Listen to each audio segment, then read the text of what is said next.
Okay, so Three Musketeers, take 2. Alright, so this vlog is probably going to continue much like the other, in that it involves probably a little bit of discussion about the book, a lot of my opinions and reactions to how things are going in the book so far. It is currently April 24th. I have only so many days to plow my way through the rest of this book.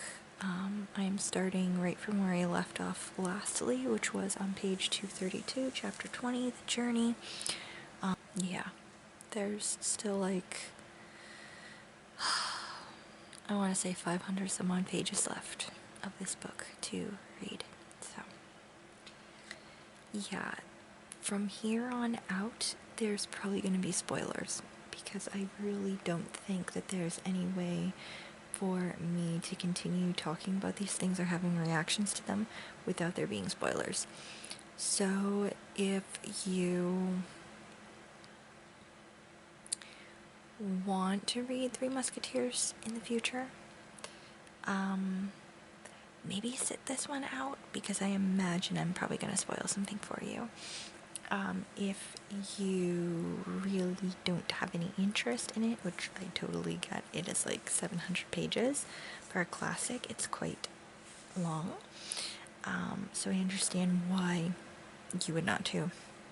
I had avoided it for quite a long time. If that's the case, I'll catch you in the next one. But if you don't care and you're interested, or you've only ever seen the movies and you just want more information, but you don't plan on reading the book either, okay, bye, cat. Yeah, stick around, I guess. We're in here for the long haul.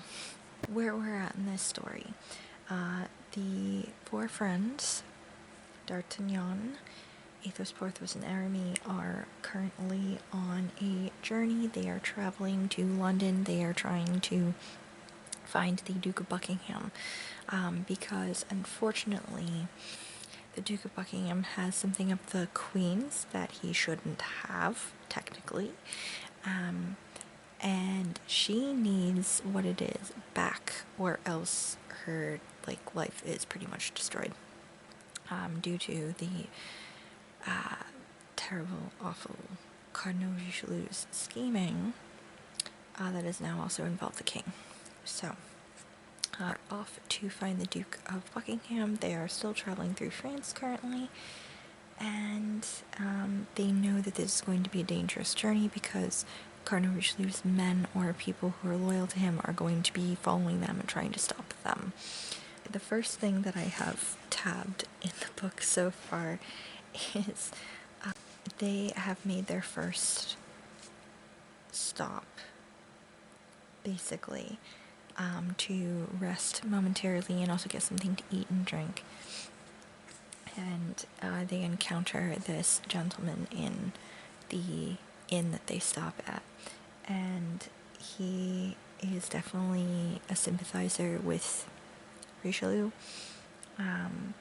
because he asks them to drink to the health of the cardinal, and Porthos, because he's Porthos and he is the loudest, I ask nothing better if you'll join me in drinking the health of the king.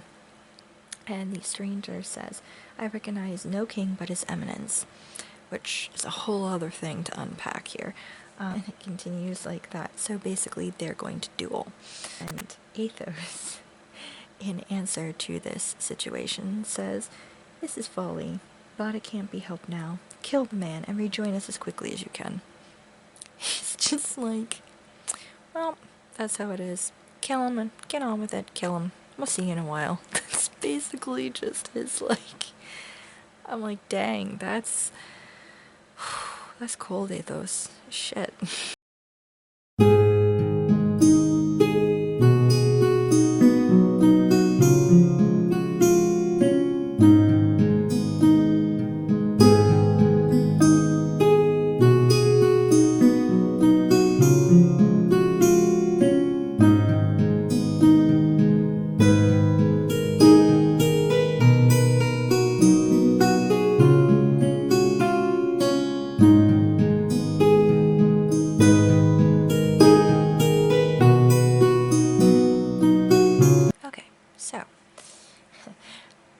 last left off in the saga of why the Duke of Buckingham is 3 croutons short of a Caesar fucking salad.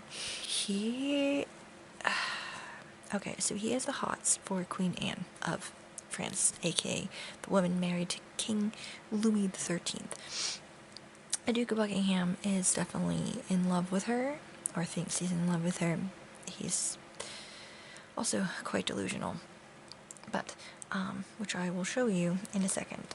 He is the guy who I said in part 1 of this vlog, he is quoted as basically saying that he will start a war just to be able to spend more time around her and see her. And what doesn't matter if thousands of men die as long as he's happy for a moment. Bro. Bro. Here we now see that D'Artagnan has managed to meet up with the Duke of Buckingham, and he has told him and given him, passed on like a letter that the Queen gave him, basically just letting Buckingham know that, shit, the King's asking about these diamond studs that I gave you. I need them back or everything's basically ruined. And D'Artagnan have raced across London basically to Buckingham's mansion, I guess. It is very well decorated, apparently. So here is the quote on here. In his bed chamber, they have arrived. There's an alcove with a door hidden behind a tapestry, and the Duke basically has a tiny golden key that's hung around his neck. And D'Artagnan was not going to go into the room because obviously it's a secret room. But Buckingham is like, hey, come on, come with me. If you have the good fortune to be admitted into Her Majesty's presence, tell her what you've seen here. And basically, both of them go into this secret room. Let me explain to you what the secret room holds. Here. They found themselves in a small chapel hung with Persian silk tapestries and gold brocade, lightly lit by a vast number of candles, above a sort of altar, and beneath a canopy of blue velour trimmed with white and red plumes is a full-length portrait of Anne of Austria, so lifelike that D'Artagnan gasped in surprise. No one could almost believe the Queen was present and about to speak. Now, I think I'm going to get the reference that I'm going to give. I think I'm going to get that correct, possibly. I had like 3 channels growing up, so the amount of Hey Arnold that I have seen is not that great. I've seen like 2 episodes, 3 episodes maybe, but one of those episodes at least showed, what's her face? What's her name? The angry girl? Helga? That's her name, right? She has an altar devoted to Arnold. And that is what I am imagining this level of unhingedness. That's what comes to mind for me. I'm sure that something a little more creepier would be like that statue in the Phantom of the Opera movie, or You, right? I haven't watched that show because I think it's gonna scare the shit out of me, but I'm sure he's got like a wall devoted to like who he's stalking. But like, yeah, Hey Arnold's the the thing that comes to mind for me. This man is bananas. Bananas. It's better, guys. I hadn't. I basically just started laughing and picked up the camera. I hadn't even read the next part. The Duke approached the altar, knelt like a priest before the cross, and opened the coffer. Look, he said, drawing forth a deep blue neck ribbon sparkling with diamonds. Here are these precious studs. I've sworn an oath to be buried with them, but the Queen giveth and the Queen taketh away. Her will be done like that of God in everything. Then one by one he began to kiss the glittering diamonds he was about to part with. What? What?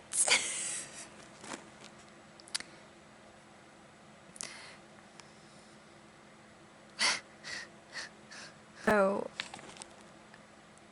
D'Artagnan is going to be staying with the Duke for a couple of days, basically because of circumstances.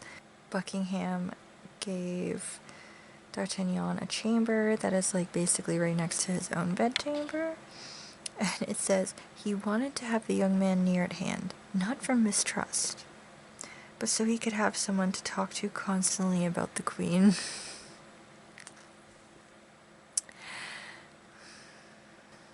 I guess you could say Buckingham is a, what is it the youths say now? A stan. He is a Queen of France stan. Is that? So I just have to interject once again right now. And that is because I am on now chapter 22, the ballet of La Marlaison. Footnote here. It says their majesties were to dance the king's favorite ballet, La Marlaison. Now let's go back to the footnotes. It says, not just a simple ball where ladies danced with gentlemen. In this period, a court ballet was a musical spectacle that told a story through singing, acting, and dance, and La Marlaison was the king's favorite because Louis XIII wrote it himself. No, really, he did. Its inclusion here is another of Dumas's anachronisms, as it wasn't performed for the first time until 1635. If I'm able to find anything online at all, I'll try to link it down below so you guys can see this. I might need to find this and watch it, or at least watch part of it. I'm not a ballet person. I don't particularly like it, so I will not sit through a whole ballet, but I will at least look at a little bit of it. I just find that really funny. It's his favorite ballet because he wrote it. So, I don't think I've been quite as forthcoming as to what the situation has been. The thing that the Queen had given to the Duke of Buckingham as like a token were these 12 diamond studs that the King gave her, but she ends up giving them to Buckingham.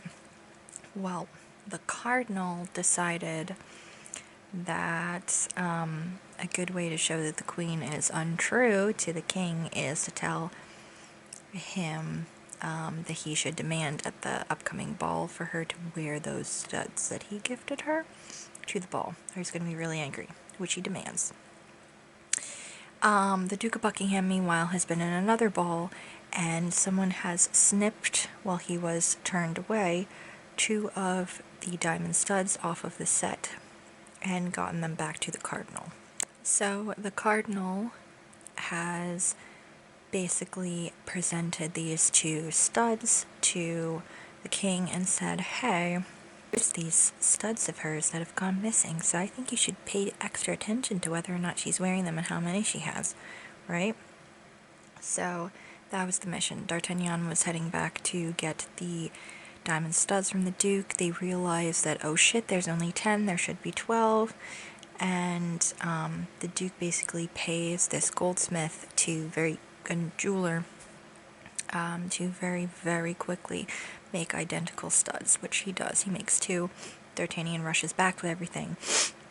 D'Artagnan, I'm sorry, I'm going quick. Rushes back with those and obviously got them to the Queen, because once the King's like, hey, where's the studs? And she basically, obviously she had them, and the King says, here's your 2 studs that you're missing. And she's like, oh, you're giving me, so now I'm gonna have 14? Wow, that's great. And he's like, 14, what? And he counts, and she has all 12 studs. So he's like, basically to the Cardinal, what is the meaning of this, yo? You acted like she didn't have these studs. After the briefest pause, says, it means, sire, that I wanted to present these 2 studs to Her Majesty, but didn't dare to offer them myself, so I adopted this means of doing so. And I'm all the more grateful to your eminence, said Anne of Austria, with a smile that proved she wasn't deceived by this ingenuous bit of gallantry, as I'm certain those 2 studs cost you more than the other dozen cost his majesty. That's how a fucking queen takes someone down. Beautiful. Beautiful, Anne. Beautiful. So D'Artagnan is getting some advice from Captain Treville. It's actually pretty good advice, and it's honestly kind of bringing us into this idea of the court politics and stuff like that. And really, I think it ties back to the little bits that I do know about royal courts, although I honestly think I know a little bit more about English royal courts back in the day, especially around the time when like Henry VIII was in power or whatever. I think I know more about that overall than I do about the French court exactly, but it seems like it's much in the same kind of way, because Treville says, take the word of someone who's been 30 years at court. Never let down your guard for a moment or you're lost. On the contrary, it's I who tells you this. Watch for enemies everywhere. If anyone picks a fight with you, even a 10-year-old child, avoid it. If you are attacked day or night, beat a retreat without shame. If you cross a bridge, check every plank, or it may give way beneath your feet. If you pass a house being built, look up, or a stone may fall on your head. If you stay out late, make sure you're followed by your lackey, and make sure he's armed, and for that matter, make sure you can trust your lackey. Trust no one, not your friend, not your brother, not your mistress, especially not your mistress. But yeah, now we're getting into the nitty-gritty of the big things, I guess, basically. Like, D'Artagnan has gotten drawn into all of this, and now things are getting crazy. Now he has the attention of high up people. Now the cardinal knows who he is. The queen knows who he is. The king, I believe, also knows who he is. Yes, because Treville mentioned him before. Everyone who is the who's who in the court knows who he is right now, and that may not honestly be a good position to be in. Honestly, probably the best position with the royal court is to have a non I can never say this word correctly, anonymity, you're anonymous. The best thing is to be a nobody in court. That is probably the best course of action, is to definitely be a nobody, and to not be very noticeable. And unfortunately, D'Artagnan is very noticeable, and now everyone knows him. So he has basically painted a giant target on his back, especially considering that he did something in aid of the queen, which now makes him the enemy of Richelieu. Also, I really love Planchet. He is D'Artagnan's lackey. He's really grown on me, because D'Artagnan, well, he can be pretty wise when he is thinking with his emotions, or his pride. Mostly his pride, his anger, or honestly with his dick, because he is going to a rendezvous that has been arranged with his potential mistress, but things seem slightly fishy, so it doesn't quite seem like really they're actually going to be having a meeting. Exactly. It feels a little sketchy, and Planchet has been desperately trying to tell D'Artagnan, hey, this seems kind of fishy. I think there's something sketchy is going on. Do you not see it? This feels weird. And D'Artagnan is like, don't care, gonna get laid. It's like, no, my bro. Yo, your shit has gone down the tubes. You have been warned by your captain.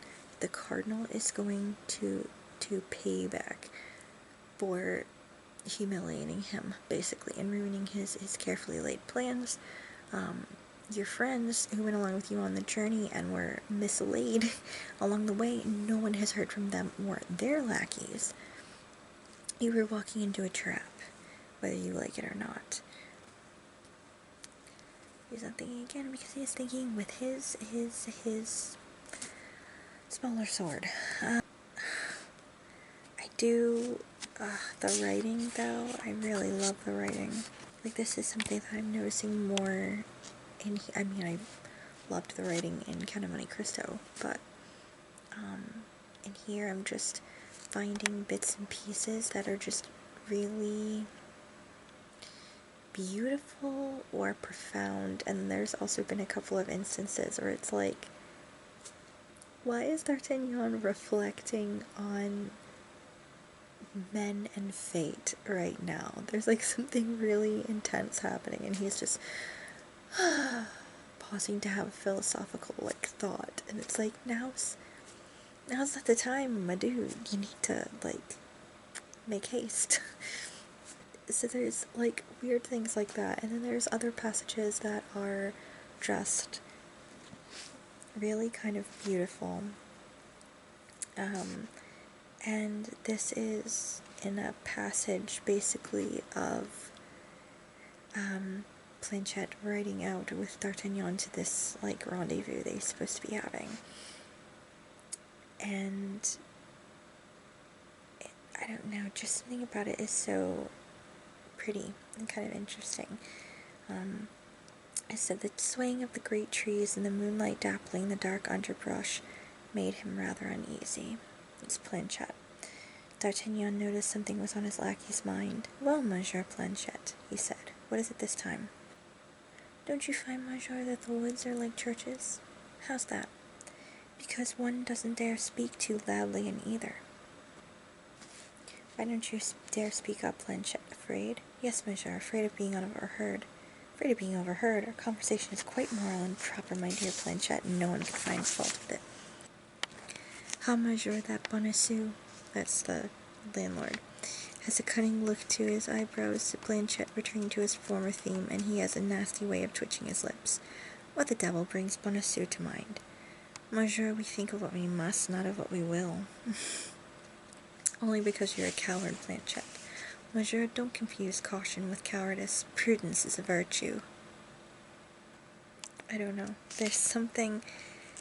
I love the back and forth. I love the back and forth that's kind of humorous, but also, like, there's tinges of seriousness with it, and I really like these exchanges that D'Artagnan has with Planchet, and it in some ways is similar to the ragging that,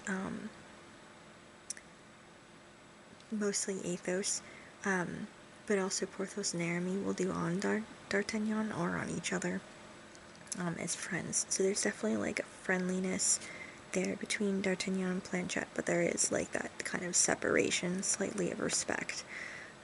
Also, Planchet is like trying to keep you alive, man. Like, you need to trust in him a little bit.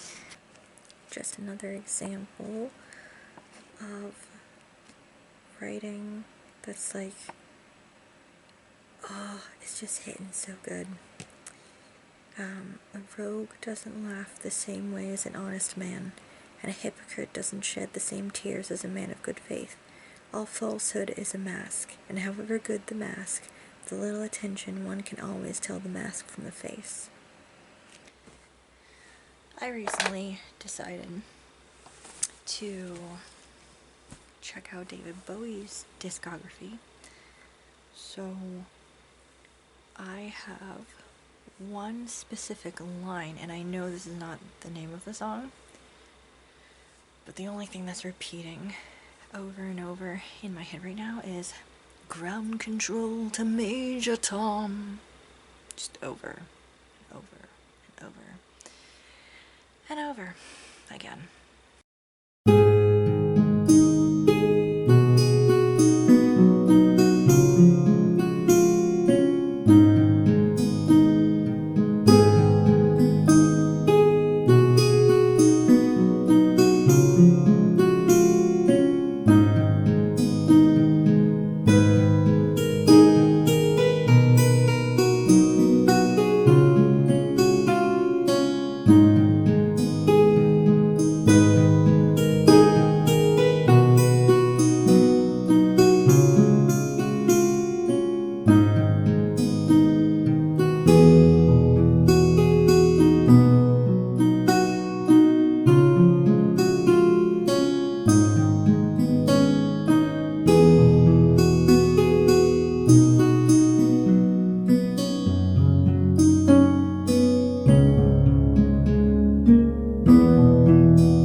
So, we are now here in another chapter. It is chapter 17? No, not 17, 27. We're on chapter 27. The wife of Athos. I'm loving that we are halfway through the book and now we are getting the little mysteries about the Musketeers cleared up. What has happened basically, and again, this portion of the blog is like probably spoilers. So D'Artagnan managed to save the day, partially with the help of his friends, but he's kind of lost them along the way on his mission. Well, he completes the mission, and now it's time for him to locate his three friends. So he found Porthos, and we learn a little bit about Porthos. We find out, for example, what Porthos's secret is, and that's what I'm really loving about this halfway point through the book, is now those little mysteries that made the characters so intriguing. We are now learning what their personal mysteries are. So Porthos's mystery was, where the hell does he keep coming up with this money? He disappears for a while, and you know, he will gamble and make dumb decisions, and he spends extravagantly, and then he's like out of money pretty much, and he kind of slinks off to go lick his wounds somewhere, disappears for a while, and then all of a sudden he's back the next day with more money. And so my thought was that, well, they're all using nom de plumes because they don't want to like reveal their true identities, pretty much, because I think they're all like connected with potentially noble families. Porthos actually has a very well-to-do mistress. She is an older woman. I forget who she is exactly or where she sits in society, but she is technically a noble woman, I believe. I think, and she's honestly pretty fed up with him at this moment. Now I just finished the chapter with Aramis, and this thing has been two parts. One, where does his, not really pious, but his attempt at piety come from? Like, why, where does this come from, this desire to join the cloth once he's done being a musketeer? Like, where does that come from? And also, what is this thesis he's been working on? All these theology lectures and things that he's supposedly been going to. That is indeed not the case. He has a mistress. And she is actually... So there's like a lot of names being dropped in here. But I do believe that the woman who is mentioned, who is his mistress, I think that is a woman that's been mentioned before, who was a friend of the queen's and then was exiled. Basically, Aramis has been kind of separated off and on from his mistress because Madame de Chevreuse is not allowed to be in... Well, she's not allowed to be in Paris, but I don't think she's really supposed to be in France. Their thing's been kind of a long distance thing, basically. So she had fled, and Aramis, because she had fled and he hasn't heard from her, and then having been wounded on this trip when he was trying to help D'Artagnan, he's been alone by himself, recuperating at this hotel, and just kind of melancholy in general because all his friends are gone, and he doesn't have his love, he hasn't heard from her. He decides that, you know what, I'm going to start thinking about going to the church again. And D'Artagnan steps in at just the perfect time. We do learn about, hey, this thing that he says he's spending time with, well, it's actually he's been spending time with Madame de Chevreuse. Some of it might indeed be his own theological studies, but a lot of it is him seeing his mistress. Mistress is such a weird word. I want to look up like the connotations of mistress at this time, because in reality it seems like it's none of them, like they're not married, so it's not a mistress, it's a girlfriend technically, but you wouldn't... I don't think girlfriend is a word that they would have used at the time, so maybe mistress is the word. I don't know, I have to like look more into that, I guess, what the context of mistress meant in general in France at the time, because I feel like I'm just culturally missing something, and I'm also just missing something because I exist now, and I don't really know a lot about the 1600s, especially not 1600s France. And part 2 was, how did he get that interest in joining the church and stuff, and he gave us the background on that too. We learn that he actually was a part of like a seminary from the age of 9. It sounds like his family might have sent him there for an education with the idea that he would join the church.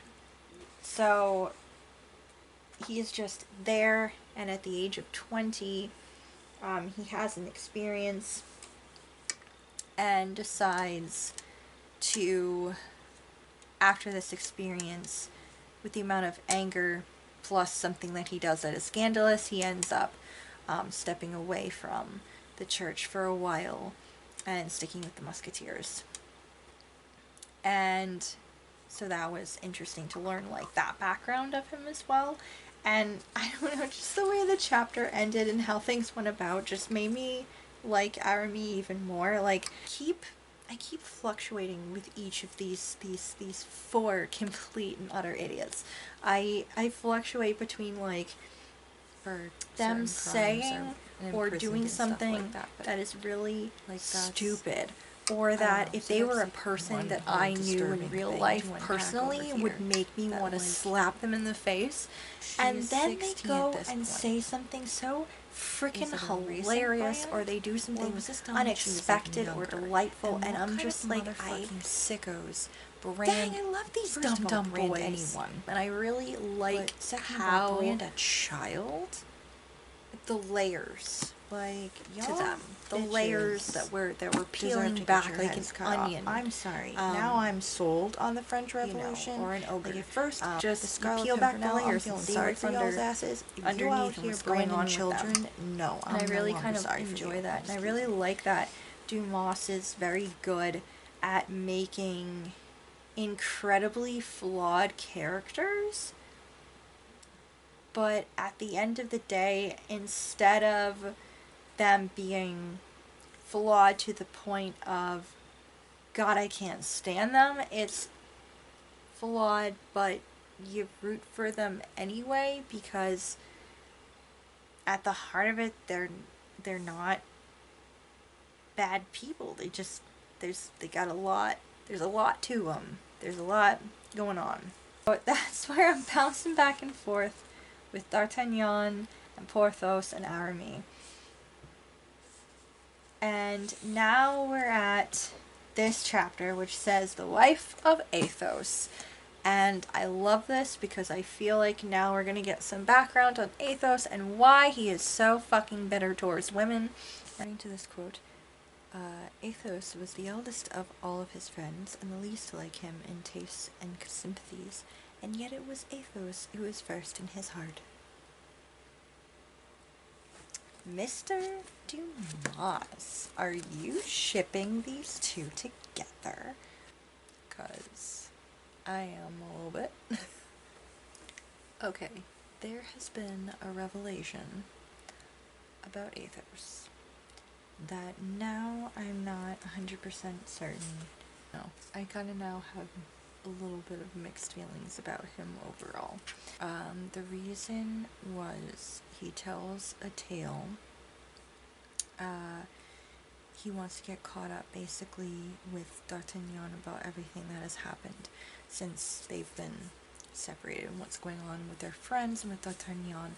So D'Artagnan tells him about what's been happening with him and that the woman that he is in love with, or I'm sorry, I'm being a dick by doing that. I think he just wants to boink her because that's pretty much his point at this point. But whatever. Okay. So saying he's been unlucky because of this thing that's happened. Now she's been kidnapped and he doesn't know where she is exactly. And you know, he's been so unlucky in love so far. And Athos is just like, whatever, love's dumb, basically. And D'Artagnan is like, well, why should you say that? And you don't know anything about love. You've never been in love, and you don't have a mistress, and blah blah blah. And Athos is just getting really broody about like, yeah, I don't know anything about it.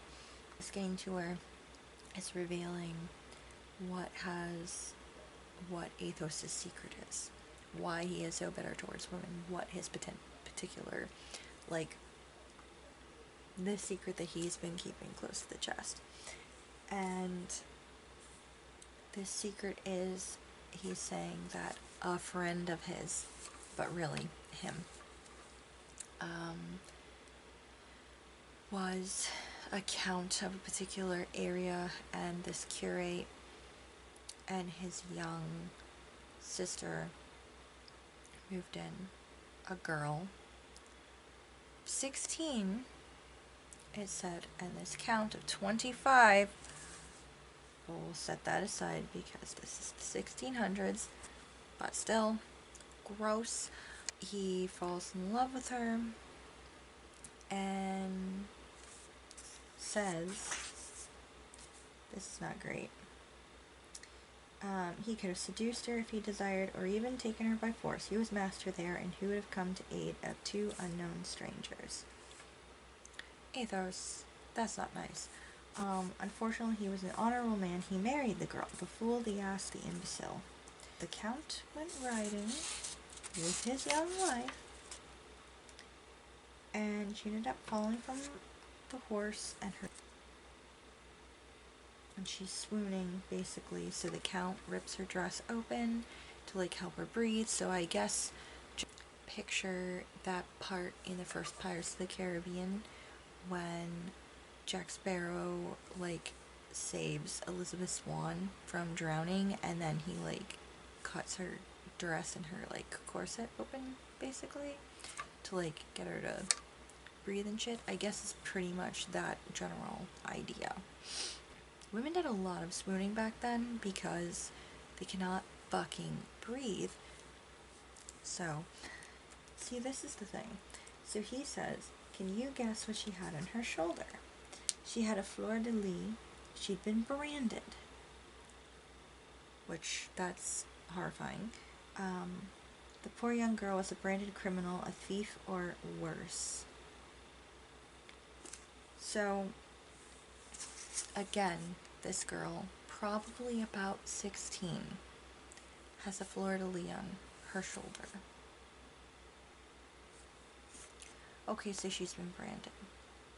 Well, what would you have done by the age of 16 to be, like, he doesn't have any momentary, like, sympathy for her? This woman that he's falling in love with? This child that he actually fell in love with? Is a child?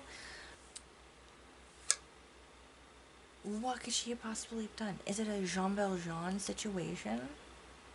Do you think, like, your family's starving, so you have no choice but to fucking steal or something? Like, is that the thing?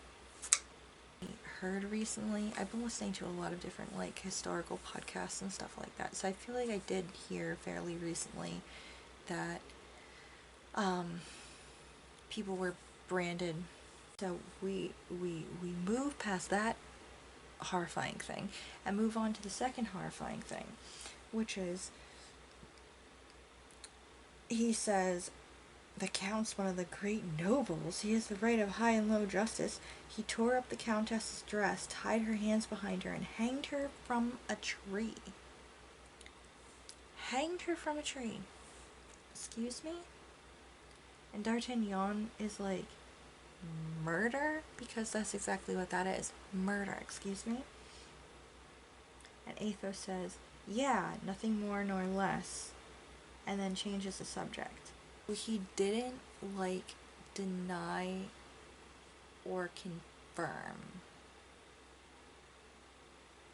So now I'm wondering, did he actually, when he says tied her up and hung her from the tree, did he actually mean he killed her, or do you mean he just hung her by, like, her arms from the tree and basically just left her for dead, which is pretty much as bad as not, you know, as the opposite, I mean, not the opposite, like the other version of that. Yeah, so now I have done a complete, like, 180 from Athos is not too bad to Athos, you piece of shit. So that's where I'm sitting right now. He has gone from the top of the list to the very bottom of the list. Like, I would kick his drunken ass really hard. Like, he's at the bottom. He is under my boots. That is where Athos is currently sitting. Is under my figurative boots. I actually cannot read anymore tonight because it is now almost midnight and I have work in the morning, so I honestly really need to be dropping everything. I really actually need to be getting to sleep, but I had to see, like, more revelations, and it looks like Athos is just making more dumbass decisions. So we are not dealing with Athos tonight because I am disgusted beyond anything in Athos right now. And, I don't want to see more of his bullshittery at the moment. I'm gonna leave that for tomorrow. And hopefully he will stop showing his whole ass and he will get his shit together. Because now I'm kind of wondering, okay, but if she's not dead, who is she? She can't be the queen. Okay. Can't be the queen. Could be another one of the noble women mentioned. could be Milady. That would be horrifying. I am like halfway through the book. I've just been ranting to my husband about stuff that's going on in here. Athos is still currently, like, in my opinion, underground for me right now. Like, I am not happy with him. I don't know if I will ever be happy with him ever again. He has done one awful thing after another. So at this moment, in my mind, the ratings are thus. Aramis, D'Artagnan, his servant, Planchet, is like right around there too. Porthos is a little bit down here. And then I think Grimaud and Mousqueton are about there too. And then Bazin, who is Aramis' servant, is like down here a little bit because he's annoying. And then, yeah, like I said, Athos he's underground right now for me. He is no good. So we are further along now. Plots are happening. Milady has been again introduced into the story. I don't really know what to think about her. Anyway, these four chuckleheads have managed to drag themselves into another fight. This time with Milady's brother.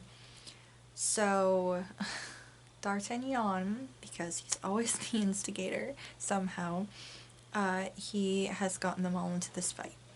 And they have just shown up at this field, and they are supposed to fight these Englishmen. So it's like Baron de Winter, so Milady's brother, I don't know.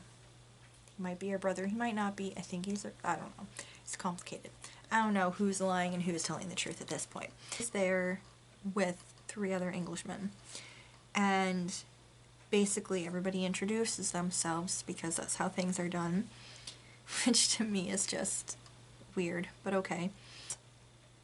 We don't know who you really are. We can't find fellows with such outlandish names. Those are the names of shepherds, not gentlemen. And Athos says, then you must suppose, my lord, that they are assumed names. Which only makes us want to know your true names all the more, he says. You are perfectly happy to gamble with us knowing who we are, without knowing who we are. And the guy says, yeah, but then we risked only our pistoles, our money. Now we risk our blood. One may play with anyone, but one fights only with equals. So he took him aside, and Porthos and Aramis did the same thing. They took aside the men who they're going to fight and whispered their real name to them. And then Athos was like, do you find me sufficiently noble to do me the honor to cross swords with me? The Englishman was like, yep. And then Athos drops this little bombshell, which makes things absolutely bonkers. He says, now there is something else I must tell you. That you would have done better not to insist I identify myself. The Englishman says, why is that? Athos says, because I am believed to be dead and have reasons why no one should know that I'm still alive. I'm now obliged to kill you to keep my secret from getting out. The Englishman looked at Athos as if he thought he must be joking, but he wasn't. These guys do tend to exaggerate stories or lie sometimes to be a little manipulative, but something that they are indeed very serious about are duels and fighting others. So I feel like this, when it says he was not joking, I feel like this is 100% true. He was not joking, which is bonkers, and that makes things even more interesting as to why Athos is using the name Athos, and he is not using his real name. Like, that's crazy. I still don't like him. He's still underground, for me, in my opinion, but I'm interested to see what other crazy shit we don't know exactly, because the assumption so far had been, oh, they're just going under assumed names because they're all from noble families, and I think it's kind of similar to, like, in The Importance of Being Earnest, why Jack goes by Jack, and why he also goes by Ernest. He goes by Ernest in town because he's always getting up to trouble, but Jack is his country name because it's where he needs to be serious.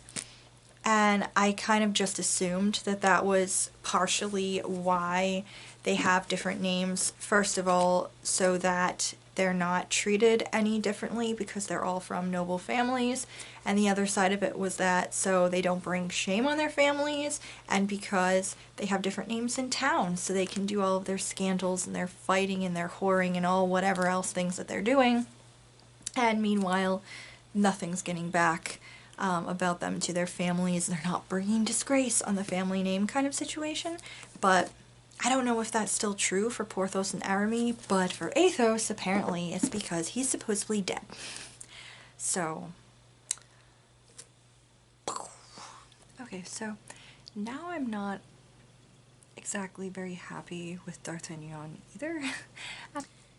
So he has managed to ingratiate himself with Milady. He has gotten an opening into Milady's company, basically, by way of the Englishman that he fought against, and then he wounded him but spared his life.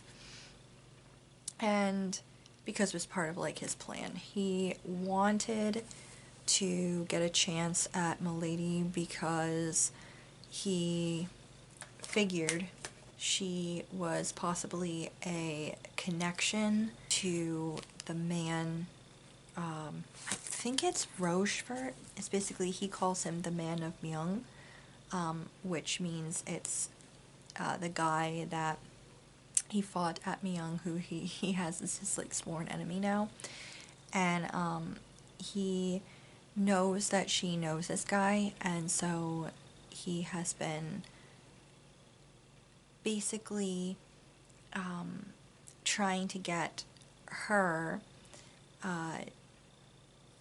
attention, or to A, you know, kill him, and B, be able to find Constance, or Madame de Bonacieux, basically the girl that he's insisting he's in love with. So he needs to get close to Milady. Unfortunately, over the course of being around her, he has managed to fall in love with her, and he keeps insisting to, like, Athos that, no, I'm not in love with her, I'm in love with Constance, and I just love Milady with my heart. But Constance has my heart, but Milady has, like, I love her with my head. I was ranting to my husband about this, and he was like, oh, which one? He is basically lusting after Milady. And meanwhile, Milady's servant, whose name is Kitty, she is, like, definitely, like, head over heels for D'Artagnan, and tries to warn him and basically tell him, yo, my mistress hates you, like, legit, she does not like you. So yeah, I think you should just, like, know that. And basically also kind of admits to him that she also has feelings for him. And D'Artagnan, in the course of that, thinks that, oh hey, maybe I can take advantage of this. He saw at a glance everything he might gain from the love Kitty had confessed so naively or so brazenly. Regular reports, interception of letters addressed to the Comte de Wardes, who Milady likes or maybe is also manipulating, not 100% sure. An entrance at all hours into Kitty's chamber so conveniently adjacent to her mistress's. As may be seen, the sly deceiver was already contemplating the sacrifice of the poor girl in order to obtain Milady by hook or by crook. So, not very happy with him about that. That sucks. And Kitty's like, yo, I'm going to now my mistress is coming to bed, you need to get out of here, and stuff, and he will not leave. He secretes himself in like wardrobes, and he can like hear everything. And so Kitty purposefully is like getting Milady to talk more about D'Artagnan. And Milady, he nearly made me lose my credibility with His Eminence. That's Richelieu. I'll have my revenge. And Kitty says, I thought Madame loved him. And Milady says, oh, love him? I detest him. A simpleton who held Lord Winter's life, that's our brother-in-law, held his life in his hands and didn't kill him. That restraint cost me 300,000 livres a year. So, D'Artagnan shuddered to the marrow of his bones at hearing that sweet creature's strident voice with an edge she was careful to conceal in conversation, as she damned him for not having killed a man who he'd seen treat her with nothing but kindness. And, like, so D'Artagnan finds out a couple of important things in here. One, that Milady doesn't love him, and that she's an evil bitch. And 3, he also finds out that she not only knows more about Constance, but she knows where Constance is. So that's important. So this conversation was important for him to hear, because now he knows that, okay, Milady is a psycho, and I need to not, get with the crazy. And the part that I really don't like, though, is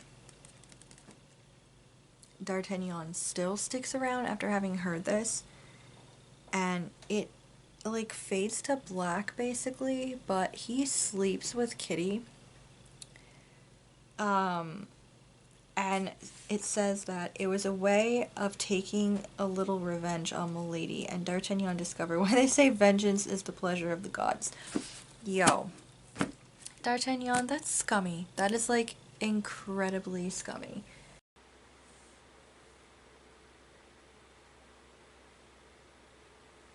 It's Saturday night.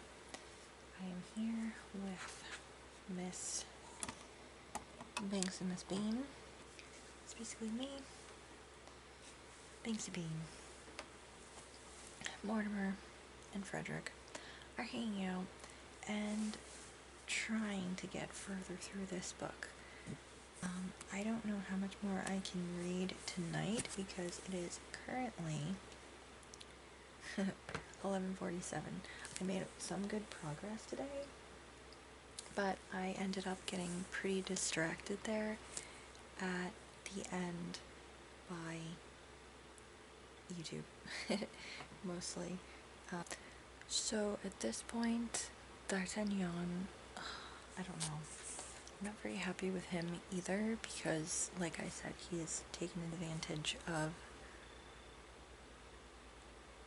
Kitty, Milady's chambermaid, lied to her, and he has now convinced her to let him intercept a letter from Milady to the Comte de Wardes, who she potentially loves or thinks she's going to manipulate. I'm not 100% sure. To basically say, hey, I'm gonna show up at your house tonight, and yeah, be in the place of the man who she's like is her lover or love or whatever. So basically he's gonna pretend to be this Comte de Wardes, so her lover, basically. It says this letter was in the first place a forgery, and in addition to that, an indelicacy. It was, even from the viewpoint of the current day, very nearly disgraceful.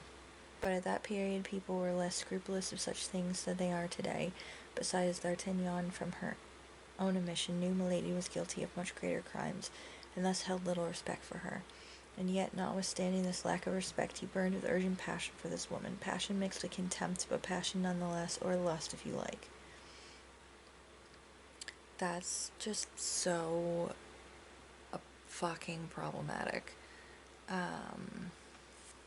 Yeah. Also, D'Artagnan, what have we said? What have we said?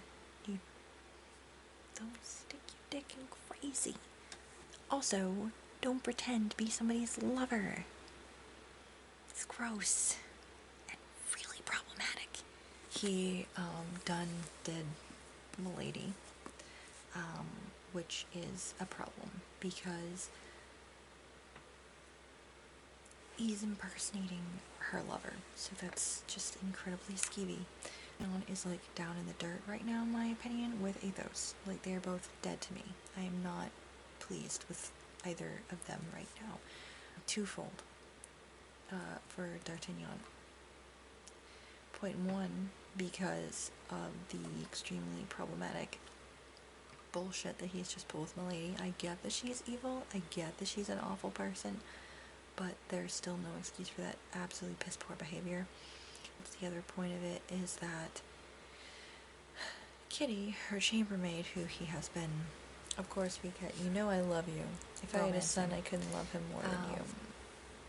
So, I had to sit, like, knew it was going to Not happen. those kind of feelings towards each other, but and had to sit there in the Athos other room and D'Artagnan do care about each other. I know there's, like, very many horrible things that you can overhear in this world, but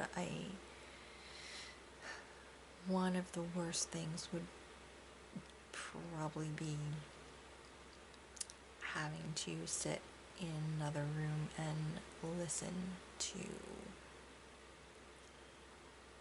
someone you have feelings for boinking somebody else. So he sucks twofold. First of all, for the skeezy shit with Milady, and second of all, for absolutely destroying this poor girl's feelings.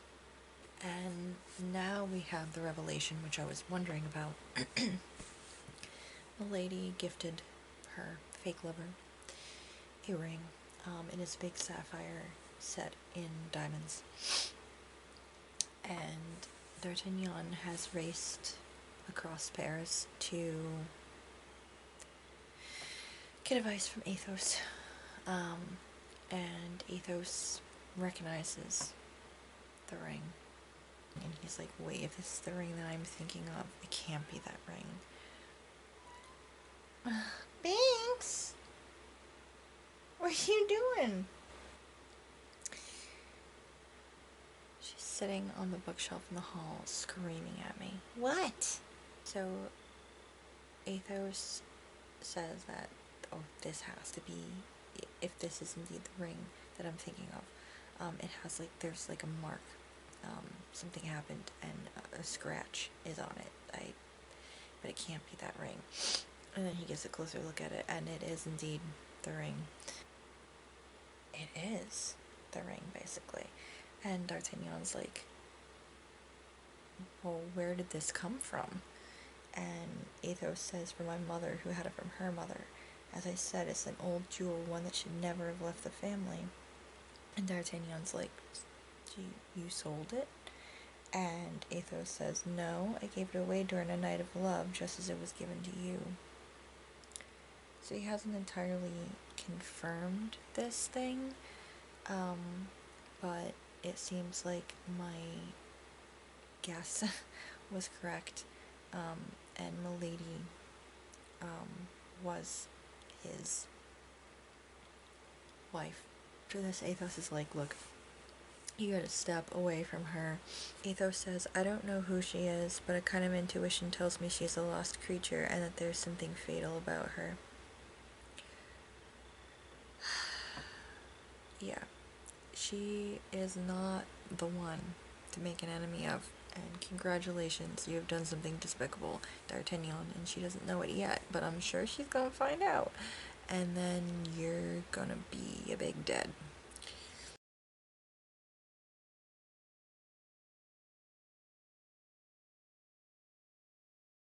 Dumas is like, it kind of feels like Dumas knows that his readers, even at that time, even in like the 1800s or whatever when they were reading this, he knows that his readers will be like really upset with D'Artagnan and also really upset with him for what he has written, because then there's like this little paragraph here that says, it would be a mistake to judge behavior in one period from the point of view of another. An act that a gentleman of today would consider disgraceful was at that time viewed as simple and natural, during a period when the young sons of the best families were frequently supported by their mistresses. So, because he didn't return the ring, he's kept the ring. So we don't know what he's going to do with it exactly. Yeah, I feel like this is just... I feel like this is like just Dumas trying to be like, I know, and this is upsetting to all of you, but please don't hate me. We're not done with the story yet. Basically, that he's like, yeah, I'm not gonna see her again, and Kitty's just like really happy about it, because there is a line here, and I did mark it. I need to mark it with my little tab. And this is the thing about Dumas's writing, is that oftentimes he'll have like some very beautiful descriptions or some really heartfelt words, and then he'll have some buck wild shit like we just read, and then he will come out with like the most like truthful and wise sentence or two, like a thought, just a thought that is so interesting and on point, that is awesome. You just kind of feel it.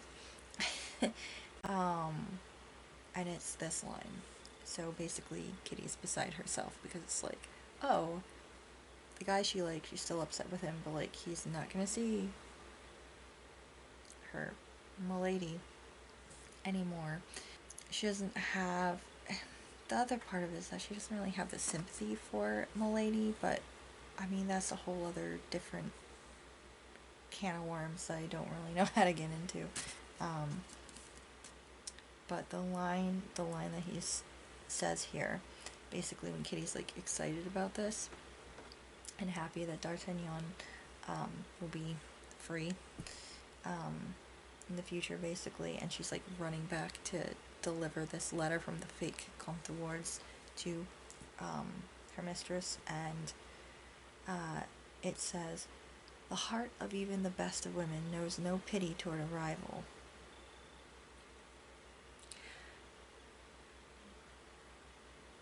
Now, I'm not speaking as in the position of all women, but I'm speaking from a woman's perspective, and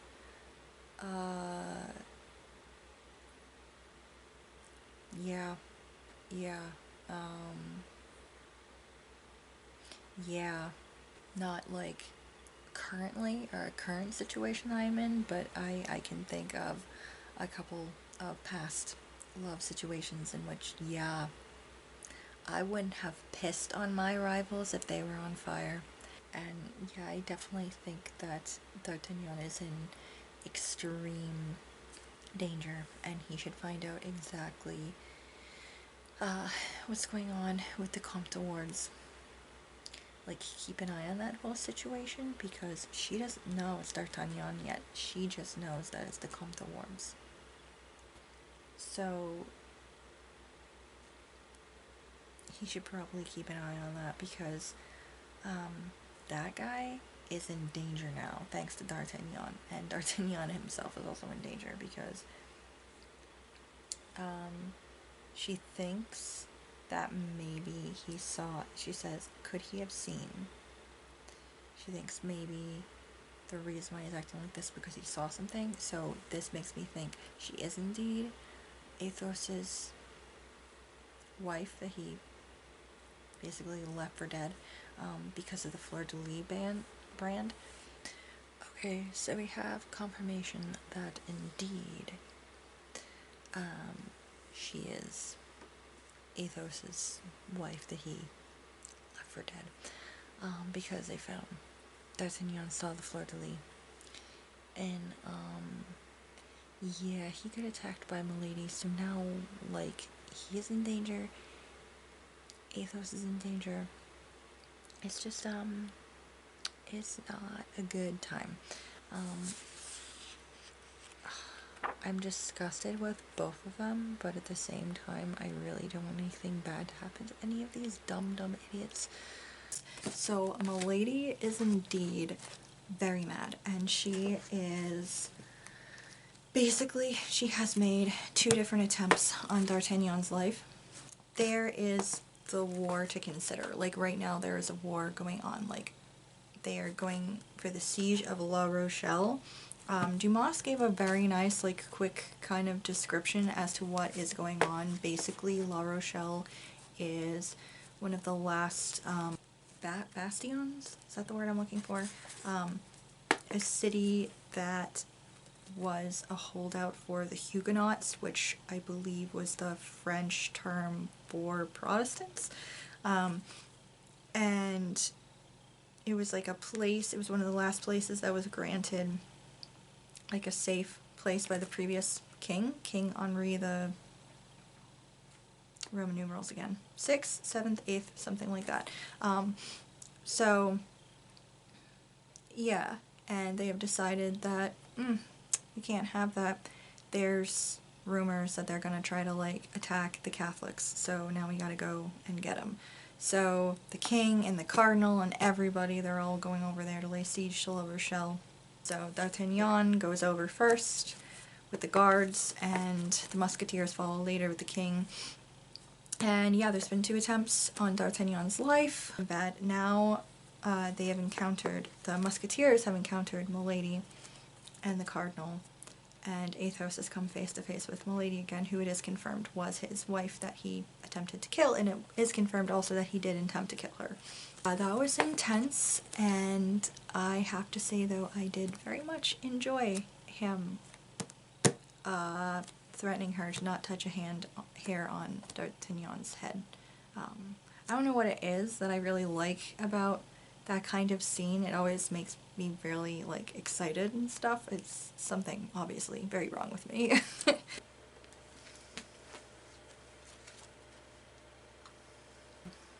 Fun fact.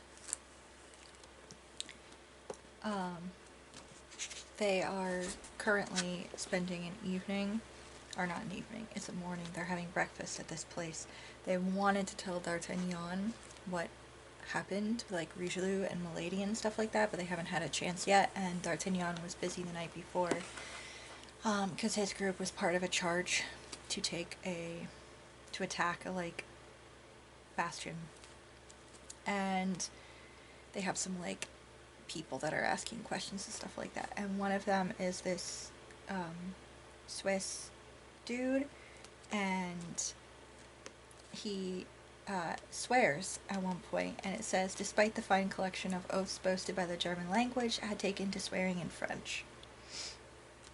And then later down here he says ach ja, and it occurred to me that I was like, did Dumas get this wrong, or do the Swiss speak German? Because frankly, I thought they had their own language. I didn't, or maybe I figured it was like Germanic based, but I didn't know if they had their own language or not. And fun fact, if you didn't know, I looked it up, and the Swiss do indeed speak a version of German. It says their official languages are German, French, Italian, and Romansh. I'm guessing Romansh is like the perhaps Romani language, but yeah, so it says that the Swiss German dialect differs from Standard German. So a lot of people speak Swiss German, which is like a local take on things, and then others speak Standard German. So that's a fun fact for you. It says that there's various levels such as vocabulary, pronunciation, and syntax.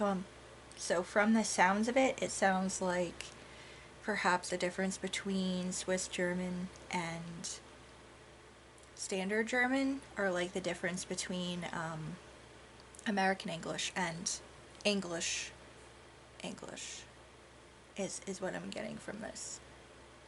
yeah, so further things have happened, and the three had to find a way to tell D'Artagnan, like, what they overheard, and that he'd been in danger, but they'd temporarily taken care of, like, at least a portion of that danger. So they decided, because they couldn't discuss it at the inn that they were at, which was where these people were overhearing their conversation, they'd have to find a place that they could talk quietly, but without anyone suspecting that they were holding, like, some kind of council, so that the cardinal and his spies wouldn't, like, be like, oh, they did indeed overhear the conversation that he had with Milady, and they're informing D'Artagnan. So they decide to place a bet with the other soldiers that they would take their breakfast on a picnic, and they would have it in the bastion, which was only occupied by, like, dead bodies, basically, and that they would have it there. Basically, at this point, both sides have kind of left it alone, and while they're there, they can also have conversations with each other and basically inform D'Artagnan about what happened. So they do this, and of course they, like video game characters, basically go around stealing the weapons and supplies from the dead soldiers of both sides. And Porthos is like, well, why don't you just not drop the bodies over the side? Like, who cares? And Athos is like, not yet. They have the enemies coming up, seeing that they're there, and then trying to, like, attack them and do everything like that. And it's so funny because they're just, like, pausing their conversations to shoot back and get rid of people, and then more keep coming, and then more come, and they get rid of those people, and then, like, almost a whole army, like a whole, a bigger group of them comes, like basically a battalion, and Athos is like, okay, now here's what we're going to do. And he has his servant, Grimaud, basically prop up all of the dead soldiers with their hats on their heads to kind of shade how bloody their faces are, I'm assuming, and then to prop up their guns and their swords with them to look like they're readying for battle. Basically from a distance, that the battalion approaching would think that, oh, it's not just like 4 or 5 guys that are up there, it's like a whole force. So they'll be distracted by that force while the others, like, leave out the back. And it actually is actually a really brilliant plan. He just tells them, Athos tells Grimaud to prepare the people. And D'Artagnan's like, oh, I get it. And Porthos is like, you get what? Do you get it, Grimaud? Said Aramis. Grimaud gestured his affirmative. And that's all we need, said Athos. But I too would like to get it, says Porthos. That's not at all necessary. They have, like, the bodies set up artistically with their weapons and stuff. And bravo, said Athos. I honor your imagination. Fine, said Porthos, but I still don't get it. Get out first, get it later, said D'Artagnan. You get all the way to the end when they're finally explaining it as they're running away, and Porthos is like, oh, I get it. Well done, said Athos.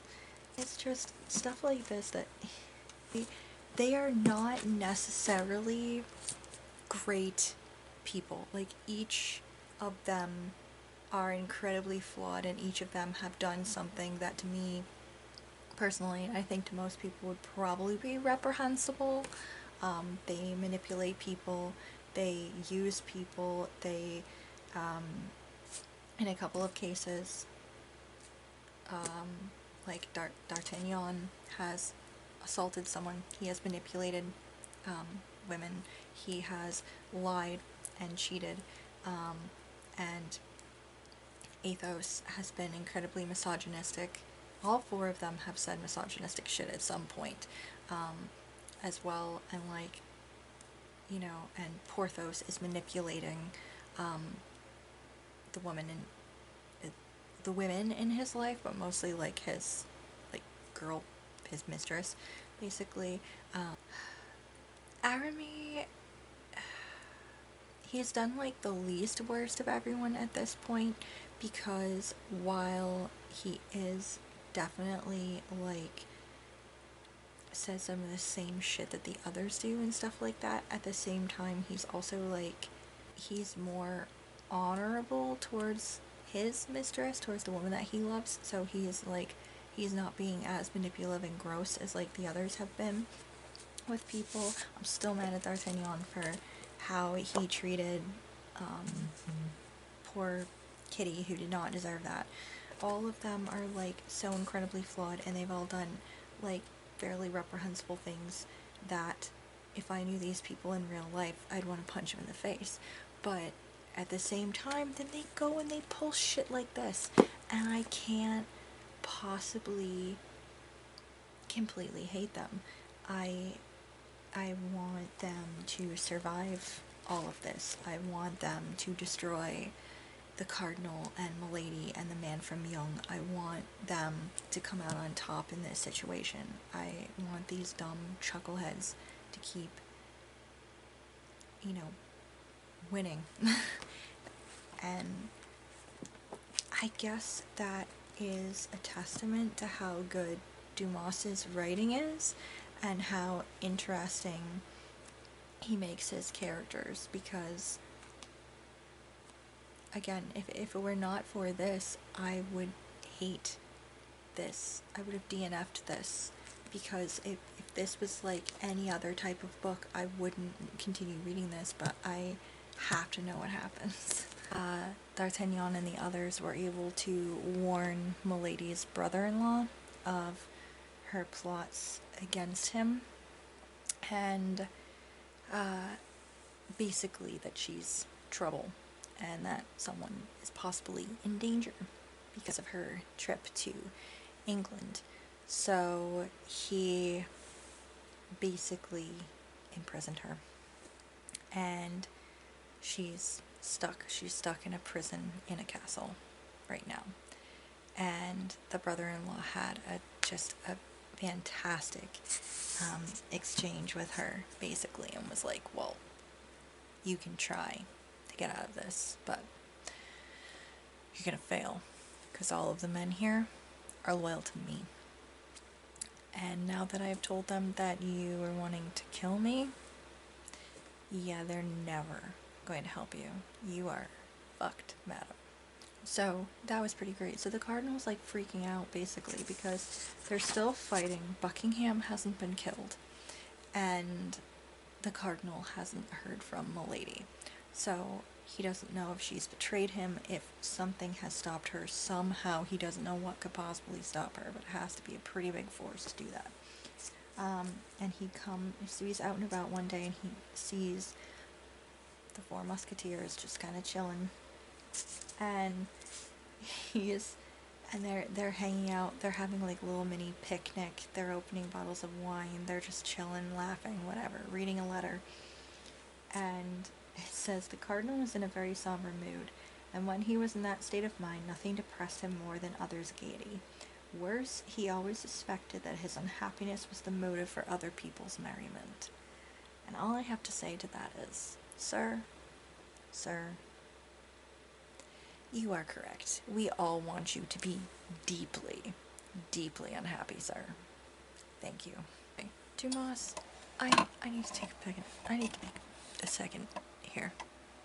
Talk to you, sir. Alexandra Dumas.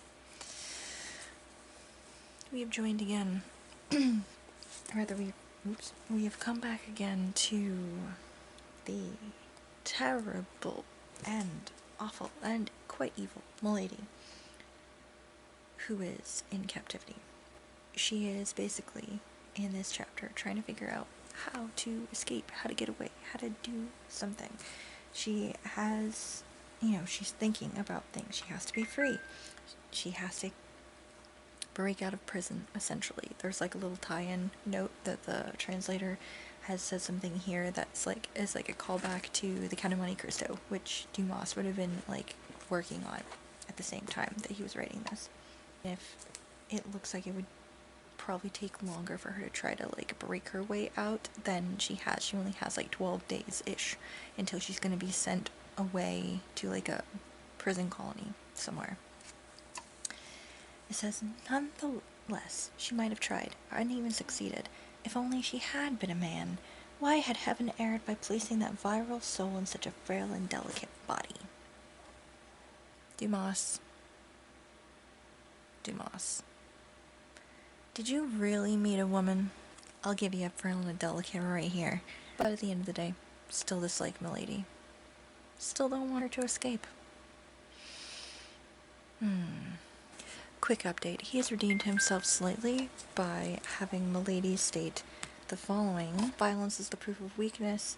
I've never employed it successfully. If I used it against women, maybe I'd find them weaker than me and defeat them, but it's men I'm pitted against, and to them I'm merely a woman. So I'll fight like a woman and make a strength of my weakness. I'll give him that. Anyway, I don't like the fact that Milady is basically trying to make Felton betray his lord. And I'm like, it's only been like 2 days. How are you so weak, man? You were warned that she wanted to kill De Winter, and you were also warned that she is a manipulative bitch, and you're just... Come on, man. Is it that you want to see the good in everyone? Guess what? Sometimes that, in this particular case, could be a weakness. Don't do that. Holy crap. Unfortunately, this bitch has managed to convince Felton, who was loyal to Lord de Winter. She has managed to get under his skin and convince him with this absolutely ridiculous, overly dramatic sob story that she has made up to manipulate him. She's been praying at the top of her lungs and trying to convince him that she's just a poor, innocent, Puritan, devout girl who was taken advantage of by the Duke of Buckingham and basically been ruined. And now she's the victim of this plot that Buckingham has lied to De Winter and basically made it so that De Winter catches this and tries to send Felton away because he's like, you've corrupted him, and that's it. You're going tomorrow. You're going to be sent to the colonies tomorrow. I don't give a shit. Like, you're awful and everything. And Felton, unfortunately, is so worshipful of her right now that he has come back to, like, help her escape.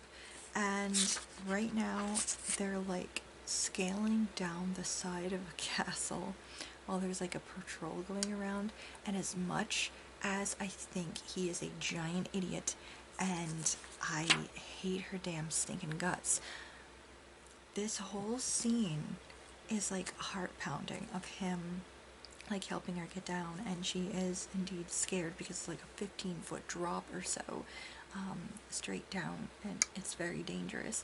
So he basically like ties her hands together with like a handkerchief and loops her arms around his neck,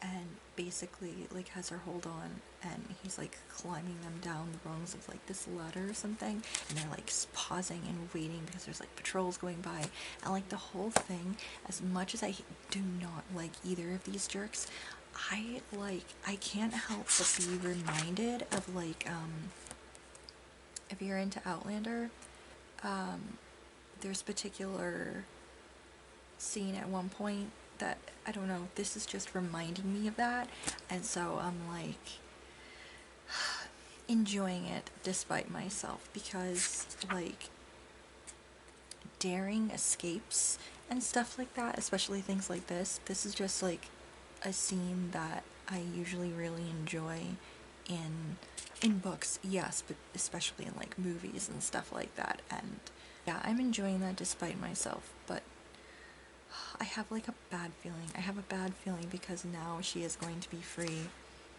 I know it. Like, I still have a couple of pages left in this chapter, but I just know this bitch is gonna get away and manipulate people more, and I have a bad feeling that somebody's gonna die. Well,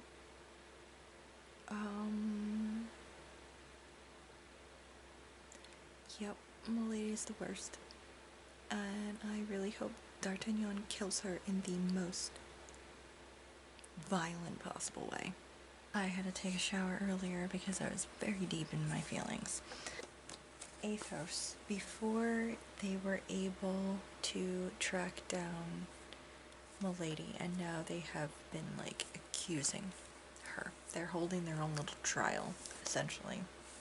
Before this, Athos had undertaken a little detour while the others were waiting, basically, to hear word of where their enemies could possibly have gotten to.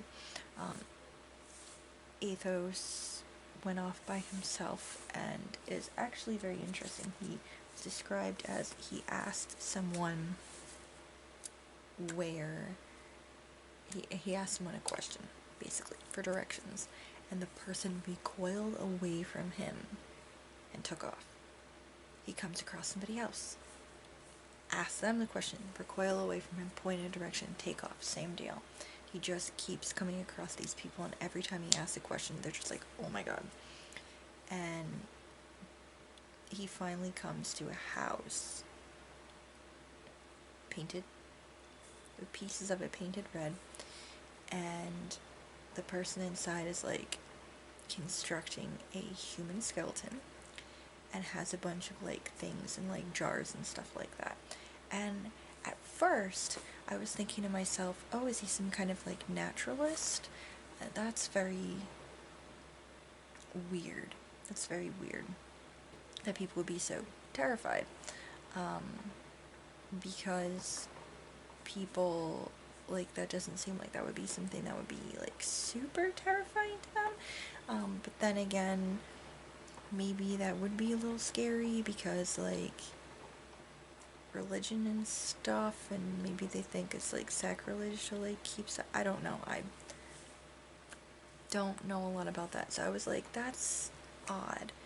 And then he was like asking the guy to help him. Ethos was asking the man for assistance, and I was like, oh, maybe he's not just a naturalist, he's an apothecary. So maybe Ethos is looking for some kind of poison or some kind of thing that he can use on Milady when they find her. So I was like, okay, so that makes a little more sense. So they have now found her. It suddenly becomes clear. Like, all of that becomes clear. The man comes forward. They've all done the accusing and everything like that. And he now comes forward with his own accusations and takes off his mask, and Milady recognizes him, and she's absolutely fucking terrified because this is a man from her past. This is like before Athos passed. This man is an executioner, and now everything makes sense to me completely and utterly. So I don't know if anyone else knows this, and the only reason that I know stuff like this is because of the podcasts that I listen to. This has come up in a couple of the different podcasts I listen to. I believe it's come up in Fresh Hell. They cover like historical events and historical things as well, and even when they're not covering like specific historical, like specific like macabre historical practices or stuff like that, they're just covering like a certain event or a true crime thing or like whatever, they will also go into the history of whatever they're talking about, because they're both interested in stuff like that. And I've also heard about it in, I believe, Lore, which is, it's a podcast that goes into like folklore. I've spoken about these in a couple of other videos before, I believe. I like those podcasts. I've already learned a little bit about how executioners were seen at the time. I don't know if this is common knowledge, because it was not common knowledge to me at the time, because in my experience, executioners always seem like they're a little bit scary, but also kind of like almost like the butt of jokes a little bit, depending on the thing between, like, I don't know, like Princess Bride and Shrek and stuff like that. They always seem to be like the butt of jokes. So I always just kind of saw them as like creepy, but also kind of like, yeah, the butt of jokes within like certain things. But actually, historically, while executioners, like public executions were a huge thing, and people like saw that as entertainment at large, and there would always be large crowds at executions, and it would be like this huge event, and oftentimes, they'd really want to be up front, because if you were up front, you had the possibility of taking home a grisly souvenir with you from the victim, or criminal, or however you see it, basically. And so in that case, you'd think executioners would be like celebrities, and in a sense they kind of were, but not in a good way. Actually, while people did see executions as this kind of like grim entertainment, they reviled executioners. And while executioner was a necessary job at the time, to accept that position was basically making yourself an enemy of the community, basically. And it was damning yourself to a solitary life in which you would be reviled and feared. So the fact that he went looking, he obviously went around asking for the executioner, and everyone was like, ugh. Just like he'd asked if, you know, I don't know, which way to the Black Plague or something. They do not want anything to do with this guy.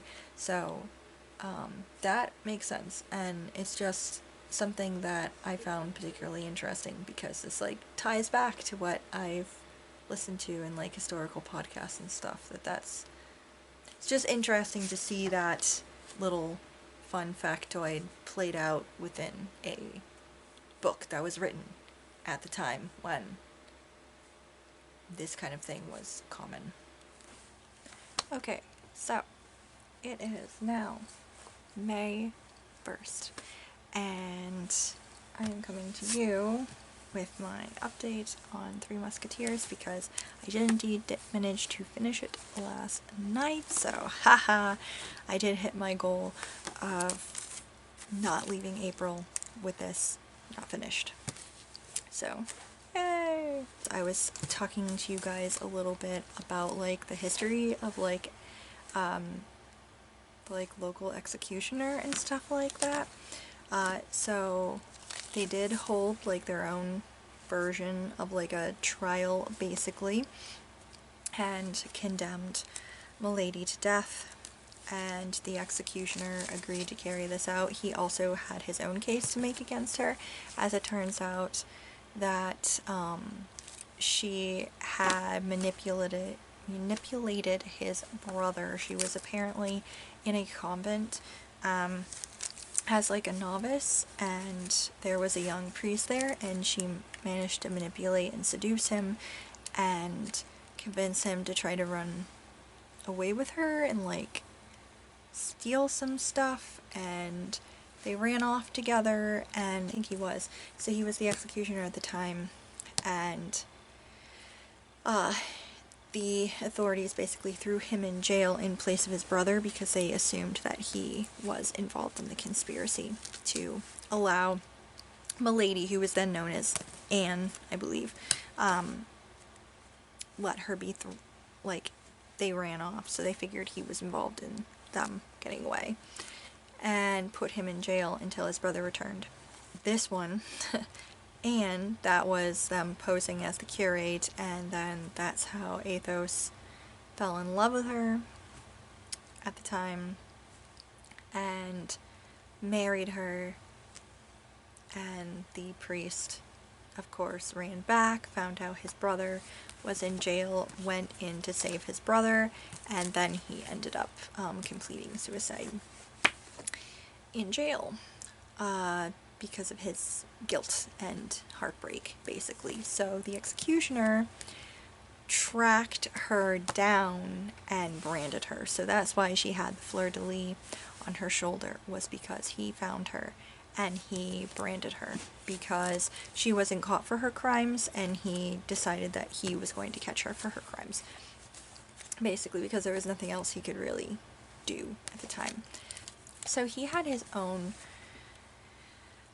vendetta against her, I guess. So this was another crime that she had happened, was manipulating and breaking the heart of his brother, who then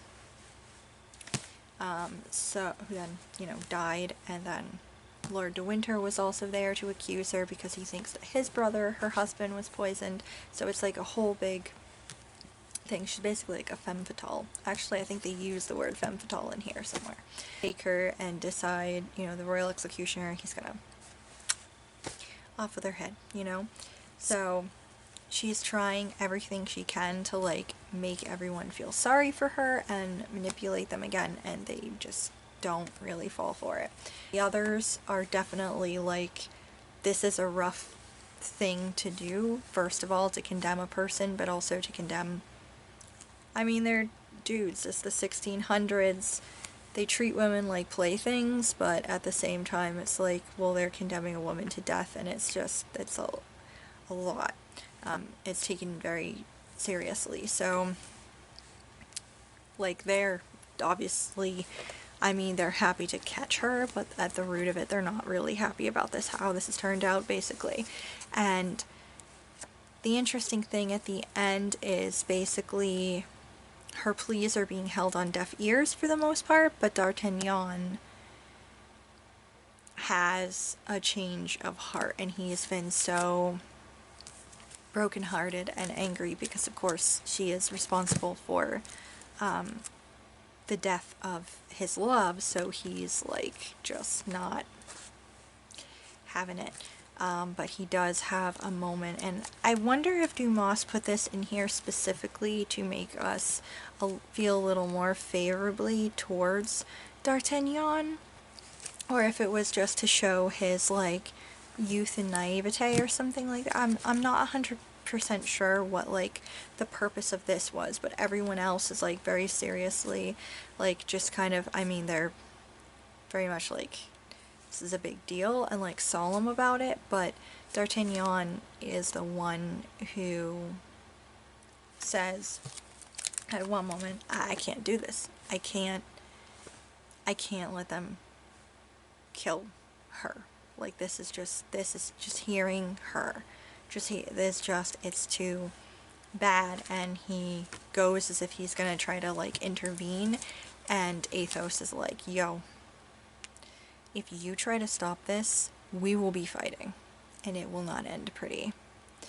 And that's what gets D'Artagnan to back down, but still, he's just, like, he's covering his ears so he can't, like, hear her, like, pleas and stuff like that. And for me, personally, I took that as, like, is more, I don't know exactly, more goodness in D'Artagnan, in a sense, but at the same time, I think maybe it was also a statement on youth, perhaps, because I know as you age, it's almost like, I don't think this happens with everyone, but I think that with a lot of people, you tend to just get colder.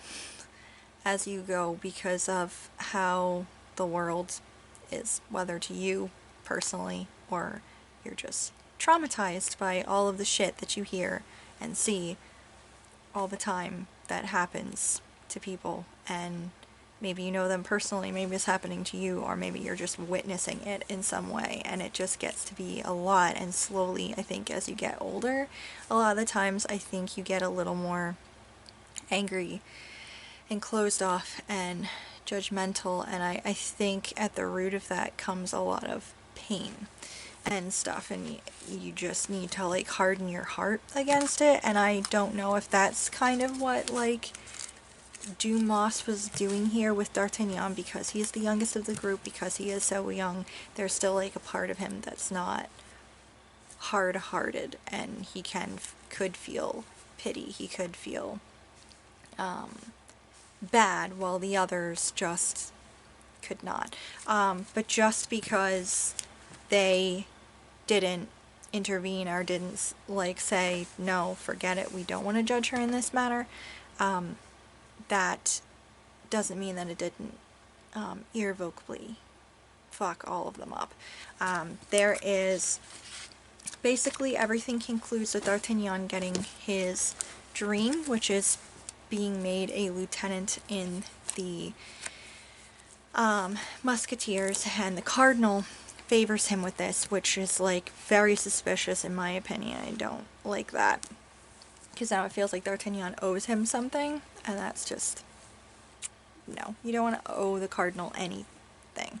But the like commission to be a lieutenant is like blank, and the Cardinal's like, you should fill this out for yourself. But he goes around to his friends first and tells them that, hey, you deserve this, and none of them want it. They want him. They say he is the one who is worthy of it. They want him to move forward, and basically him doing that, like everyone's breaking off. It's like almost like the end of, I don't know, like I think of it kind of like a 90s, early 2000s movie, you know, where at the end, after everyone's had like the fist bump and the music's come up and stuff like that, you see people walking off, and it's like, this one went off to college and ended up making a bunch of money, this one married blah blah blah, and blah blah blah, like that kind of like ending thing where they all separate, and it gives like a little story about that. And that's basically what the epilogue was. It basically just shared what everyone kind of did, and they all kind of did break up and go their separate ways, like they weren't the inseparables anymore. Aramis immediately decided basically that he, after all, was not going to pursue his mistress anymore, and he went and joined the church. Although there was a footnote that said he joined one like monastery or something, and then he ended up switching to another branch later on because he liked that better, I guess. And yeah, so he instantly went off and did that, and Athos, you know, Porthos, his mistress's husband died, and he ended up marrying her, and then he had to go be in charge of her, like the estate or money or business or whatever. And then Athos ended up either inheriting something or getting an estate, and he goes off in that direction, and D'Artagnan is in the Musketeers and achieving his dream basically, and stuff like that. And it was just kind of a very, it felt like a very final, but also a very like bittersweet ending.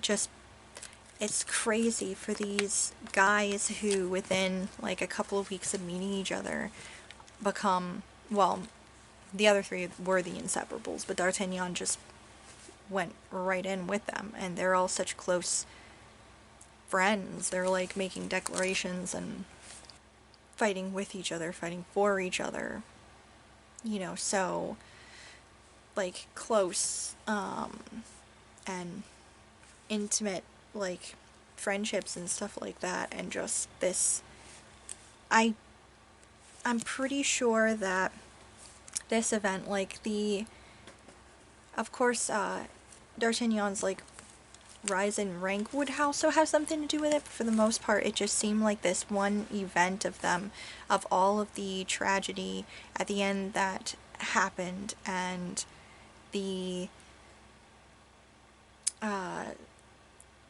need to catch Milady and punish her and being involved with that, it seemed like that act just kind of splintered that group. Like other things, outside things were happening as well, but it was just like that one thing. It just kind of seemed like they had to come together to do this one thing for each other, and for their friends, but at the end of the day it was just too much, and it almost felt like it did kind of like splinter them and kind of send them off on their own ways, which I think was like incredibly bittersweet. And I guess at the end of the day I felt the worst for D'Artagnan, because it's like, well, there goes, he's lost his love, and there goes his 3 best friends too, just all off on their own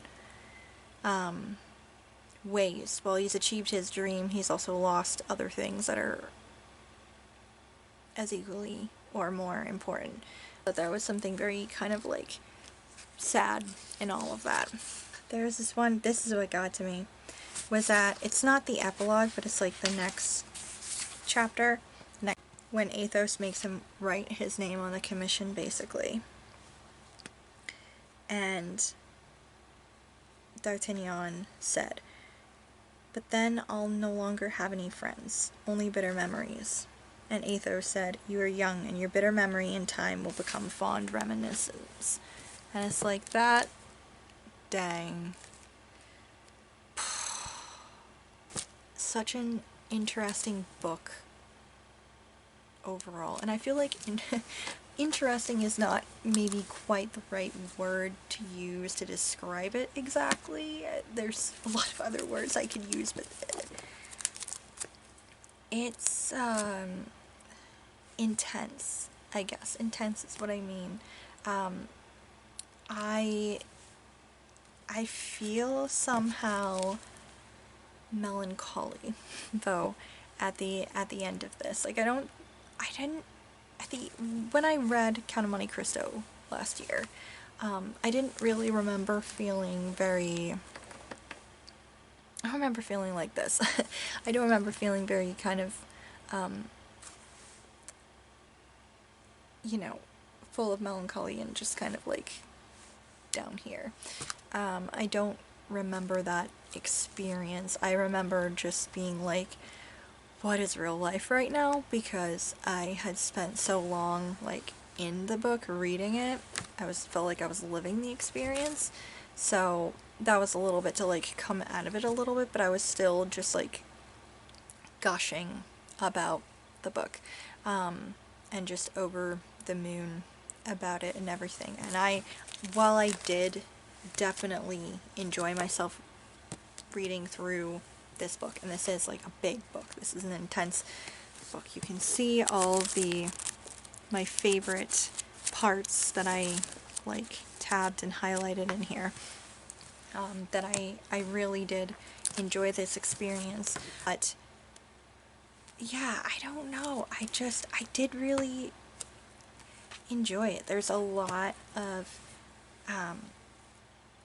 really beautiful writing in here.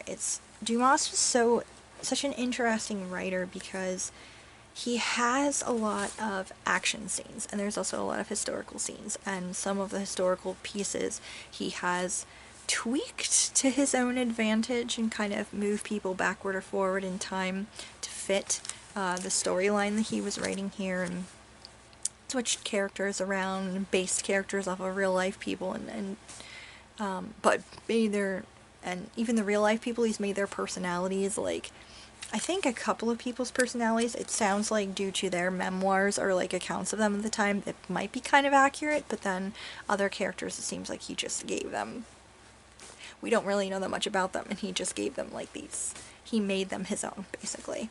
That's like really fun and interesting, and I think he did a lot more of that in the Musketeers, like a lot more of the historical, like playing around with that, than he did in Count of Monte Cristo. I mean, of course there was like Napoleon, like that whole section with Napoleon and like Napoleon exile and Napoleon trying to make a comeback and Napoleon like that kind of thing. Like that was definitely historical events that he kind of played around with, but I think for the most part, it wasn't that heavily into everything, but this was like very much the raid of La Rochelle and like just a bunch of different like historical events and things going on. So that's like in of itself very interesting that he kind of played around with that, especially when, I mean, it was removed. I guess it feels kind of weird because it feels like, dang, he's writing this stuff when people would still know these people, but it's really no different, I guess, than, for example, Clive Cussler having written, his historical takes on, some ship sinking in the 1800s. Like, and he wrote that in maybe the 80s or the 90s. There's, like, less of a time difference than this even, because Dumas was writing this in the 1800s and this stuff was taking place in the 1600s. So I don't know, it feels a little bit weird for him to be doing that, but in all honesty, it's really not any different than anyone now writing their own like versions of historical stuff that took place 100, 200, 300 years ago. I really liked that he played around with that. I really enjoyed how flawed all of his characters are.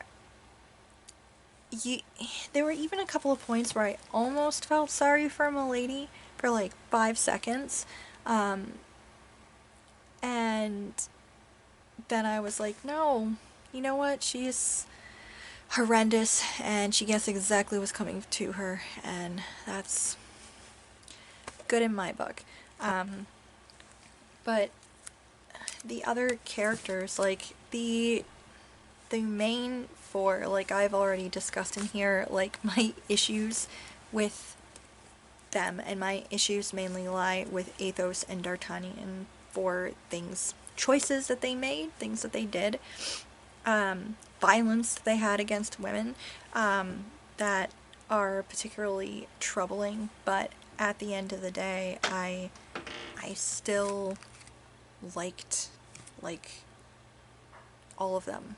I was rooting for them. I was hoping for the best for them. I was hoping that they could get out of this alive and unscathed and go on to do better things. And I think I've said this before, but I really do think that's like a testament to Dumas's writing, because I am not that person.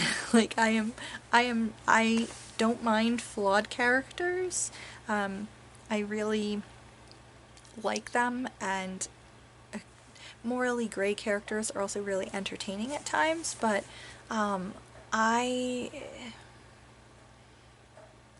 lot of the times when the main character is like incredibly reprehensible and I just can't find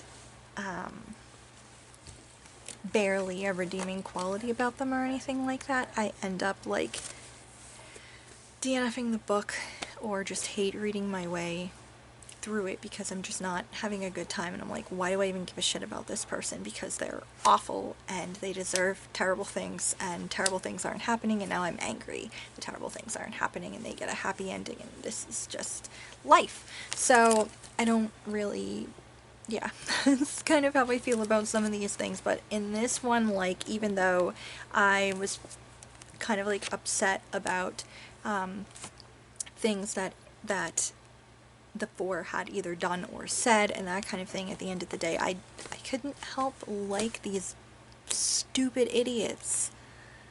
They are such stupid idiots. They are the product of favoritism. Their modern equivalent would be just frat bros getting away with stuff because of affluenza or something, and like at the end, but I can't help it. I really like these stupid idiots.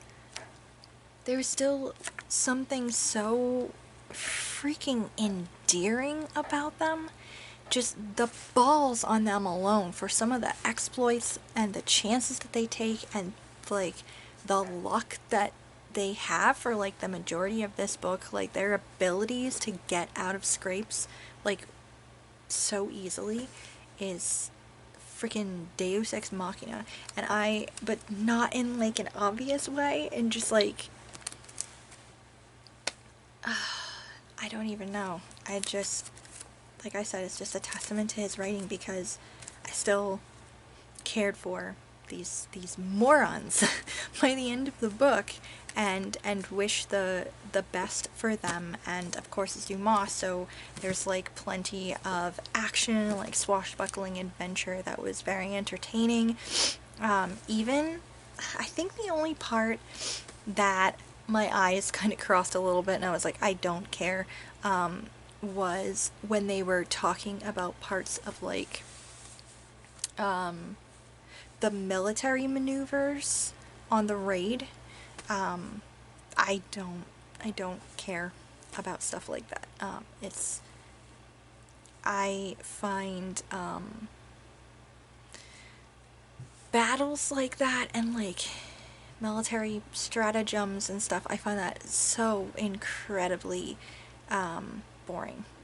So that was not a section I was particularly completely interested in, but the little notes he had here and there, like I think it was potential little digs at the cardinal and the king's brother, who is also involved in like the fighting.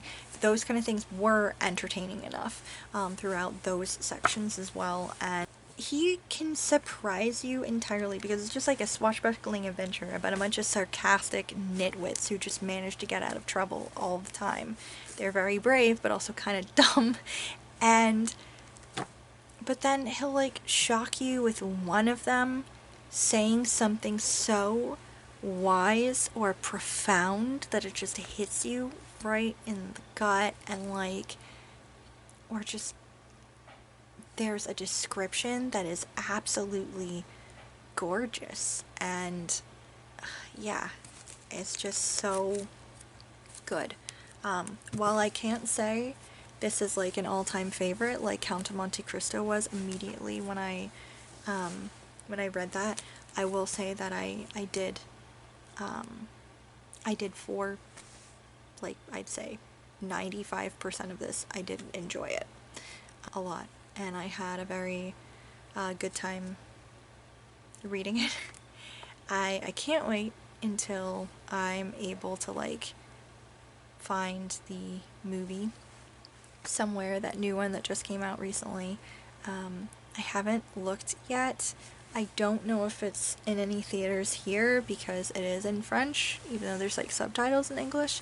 But I'm hopeful, so I'm gonna look and see if there's any theaters here, or if I can find it streaming somewhere online maybe. I had a good time with this, you guys. I hope that if you've still stuck around because you didn't care about the spoilers, I hope you enjoyed hearing my ranting and rambling, which is probably quite confusing at times, about things happening in here. And, you know, even if you were okay with the spoilers, you made it through all of this,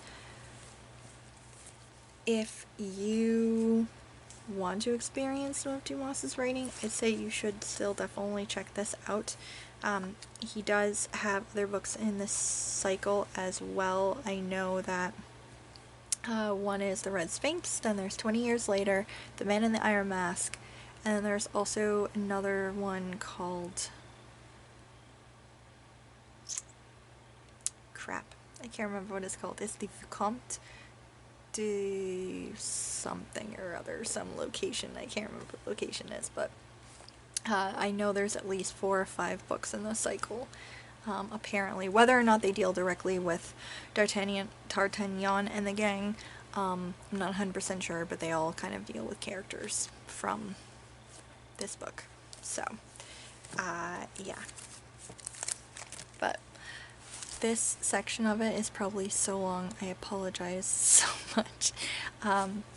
thank you guys for watching anyway. Thank you so much for always watching.